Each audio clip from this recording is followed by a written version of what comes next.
He loved the young actress so much, I said, I forgot to give you this, and I fired. he killed her. I didn't feel deranged or psycho. Scale of 0 to 10, he's a 10. One of the sicker people I've seen. This guy walked in and went right to me. A soap star reveals for the first time her real-life horror. Nothing can be done until he hurts me. Somebody's following me. And a Midwest family doctor sets a trap for a mystery woman.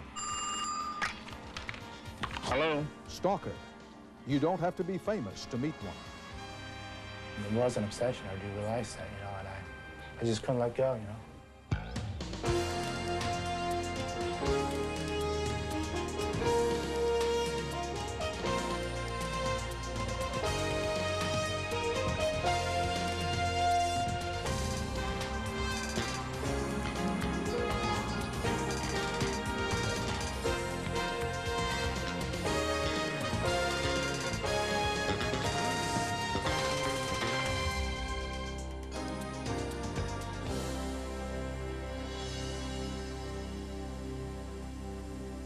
One victim called it a never-ending hell.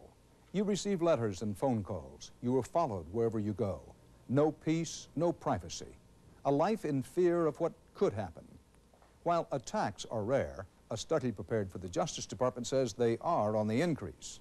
The targets of these obsessions are often ordinary citizens. Now one state, California, is taking steps to protect people from stalkers. The case that galvanized the public, the fatal attraction of a disturbed young man for an up-and-coming actress. This is an 8x10 photograph, publicity shot of Rebecca Schaeffer. She was going to be a great success. Indeed, she stood on the brink of success.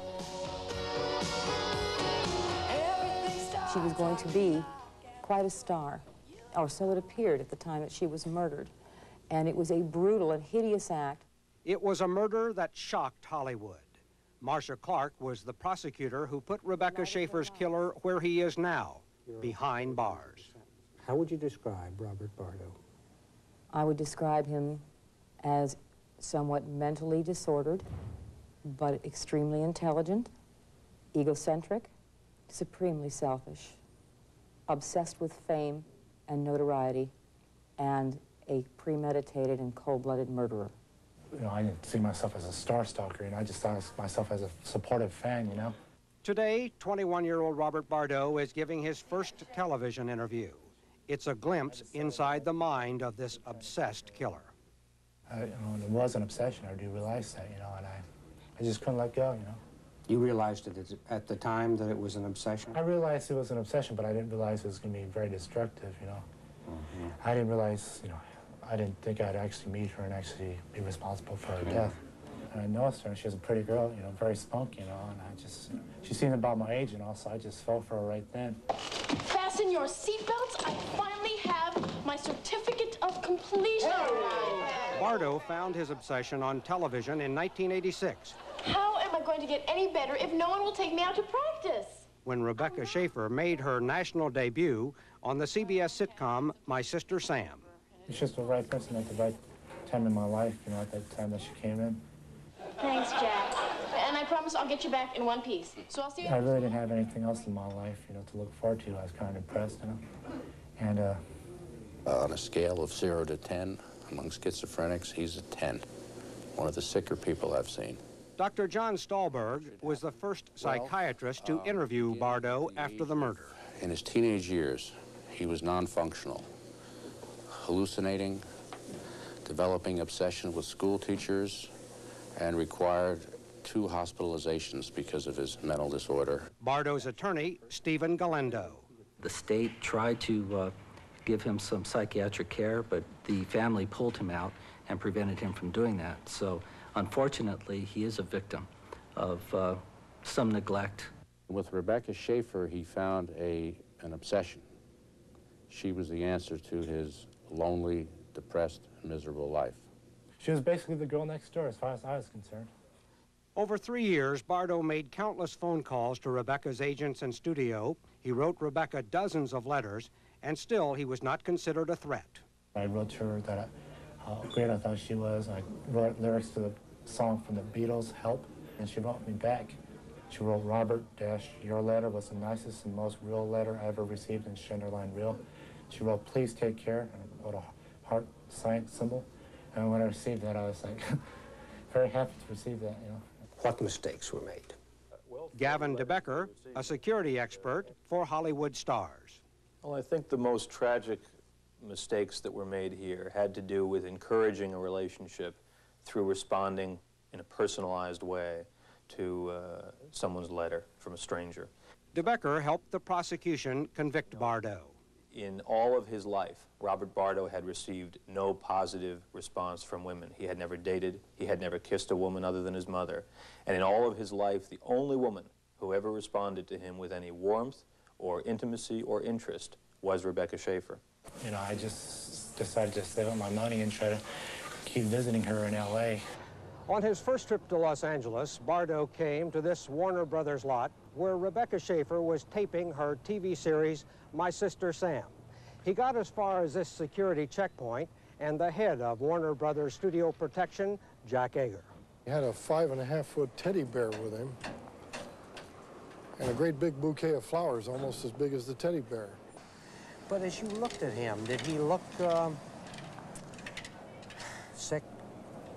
Did he look troubled? No. He looked lovesick. Ager turned him away. I was upset, you know, that I could not see her, and I decided that I'd keep writing her and keep trying to see her, and it started, you know, that's why I started a love-hate thing with her.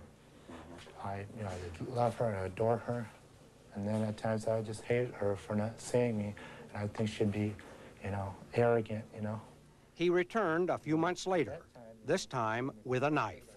I thought she didn't even deserve to be a star if she had that type of attitude, and I decided that I was going to do something about it, you know. Bardo claims he became even more agitated when he saw Rebecca Schaefer in bed with a man.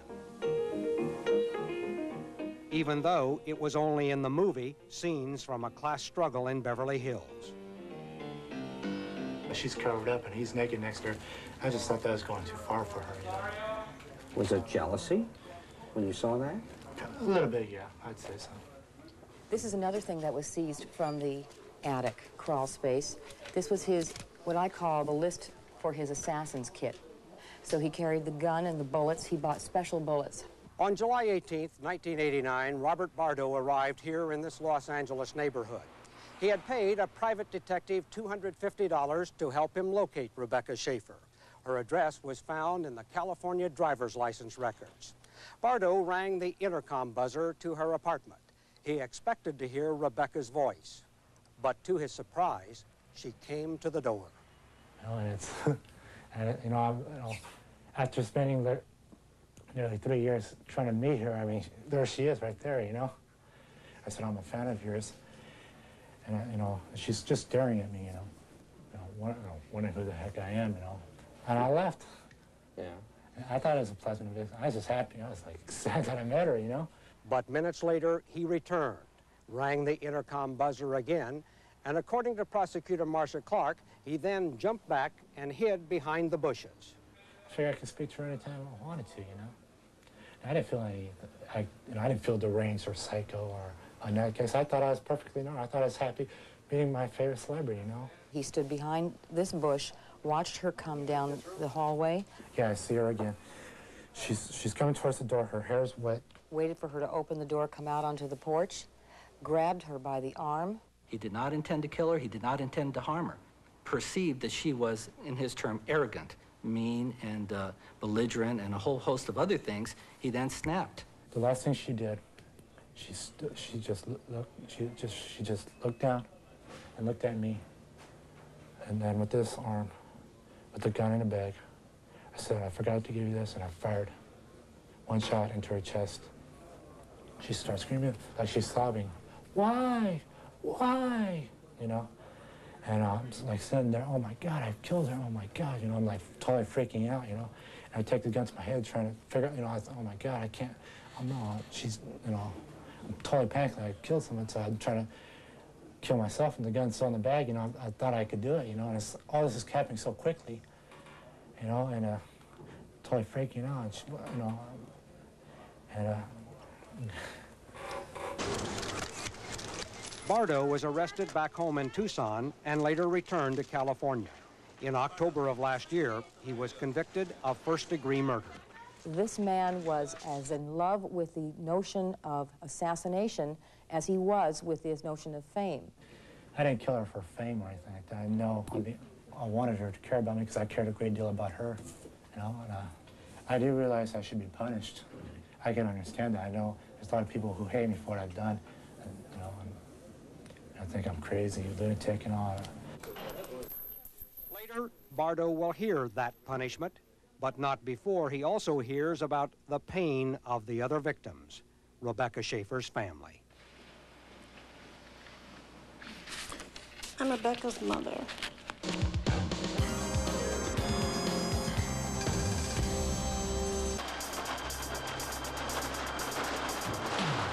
When you are walking into the courtroom for the sentencing, what's going to be going through your mind? I realize her parents are going to be there and they're going to talk bad about me.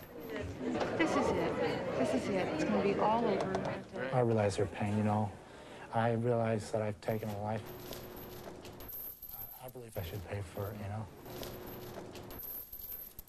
If they hate me for the rest of life, I can understand that, you know. You know, Rebecca didn't deserve what happened to her. In a Los Angeles courtroom, Robert Bardo returns for his sentencing, his punishment for killing Rebecca Schaefer. For this heinous crime, this tragedy, the imposition of life without the possibility of parole is not only the most we can do, it is also the very least we can do. It was just a little ding in the bumper, Sam. 21-year-old actress Rebecca Schaefer was on her way to stardom when she was murdered by Bardo. He stalked and killed her when she came to the door of her L.A. apartment. His plans were methodical and detailed. You claim not to be a star stalker. I didn't feel I was, but maybe I am now, since she died from it. You know. This defendant had a fascination with murder and assassins from a very early age. Prosecutor Marcia Clark. And long before he knew of Rebecca Schaefer. Do you consider yourself an assassin? I wouldn't want to consider myself. I wouldn't want to consider. I think that's what I probably am, but that's not something I would want to be. It's nothing I ever wanted to. You know, it's nothing I want.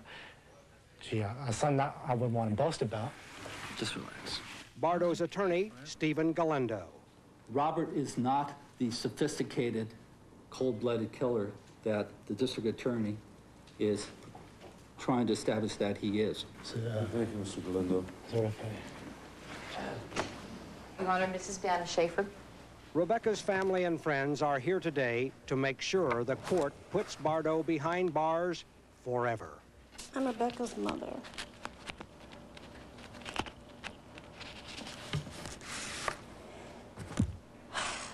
I wish that I could believe in a literal heaven, so that when strangers say to me, "Do you have any children?" I can say, "Yes, I have a beautiful daughter in heaven."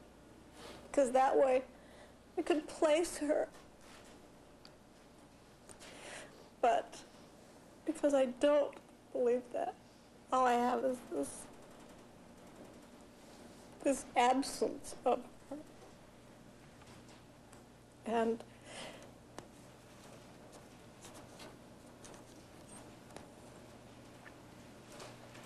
And the violence of her death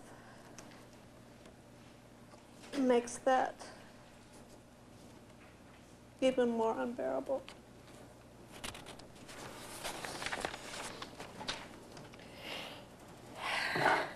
Your Honor, this is a picture of the three of us. I miss Rebecca terribly. There are times when I hear her voice when I'm sitting alone and reading and listening to some music. Rebecca's uncles. And the pain turns to a kind of anger that I've never felt before. I hate the criminal who killed Rebecca. I'm more angry than I know how to express. And I'm sure that if I could focus that anger, Robert Bardo would be dead instantaneously. Rebecca Schaefer's family, you know, the parents lost their only child, you know. I deserve to hate people that are courting me because it's what I did was, you know, was wrong. Bardo avoided the death penalty by accepting a trial without jury, So the maximum he can get is life without parole, and his attorney wants that reduced on grounds Bardo himself is a victim. Here is an individual who developed a mental illness, a mental disorder through no fault of his own. If Robert is not a victim, then what do you describe as to what happened to him?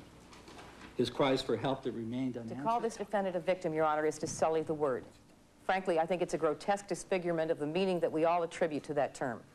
The only true victim in this case is Rebecca Schaefer. And to mention Robert Bardo's name in the same breath as hers under the umbrella of the word victim is not only unpardonable, it's offensive. I want no one to forget the fact that Robert Bardo wakes up every morning and Rebecca Schaefer lies buried in a grave in Oregon. Her breath of life was snuffed out by Robert Bardo and his selfish, overweening greed for fame. Your Honor, Robert has asked me to ask you if he could be allowed to make a statement. Judge Dino Fogoni is reluctant, based on something Bardo allegedly told a probation officer. That is the fact that he expressed a desire to reenact the killing in front of the family at this hearing. What Robert asked me now is if he could be allowed All right, to say I'll something. allow him to talk, but I will have him shackled and gagged immediately if he goes into the reenactment in any way. This idea that I killed her for fame is just totally ridiculous. You know, I do realize, you know, the magnitude of what I've done, you know. But I don't think it needs to be compounded by a bunch of lies just because she was an actress. Hey, if you want to give me life without parole or death or whatever, do so. But there's no need to compound my case with lies just because she was a celebrity and whatever people think how low I am. Defendant is sentenced to the state prison for a period of life without possibility of parole. It's over, it's over, it's over. He'll be in there for the rest of his life, thank God. Do you think about Rebecca Schaefer? Almost 24 hours a day still. I guess I'd say I'm still obsessed with her.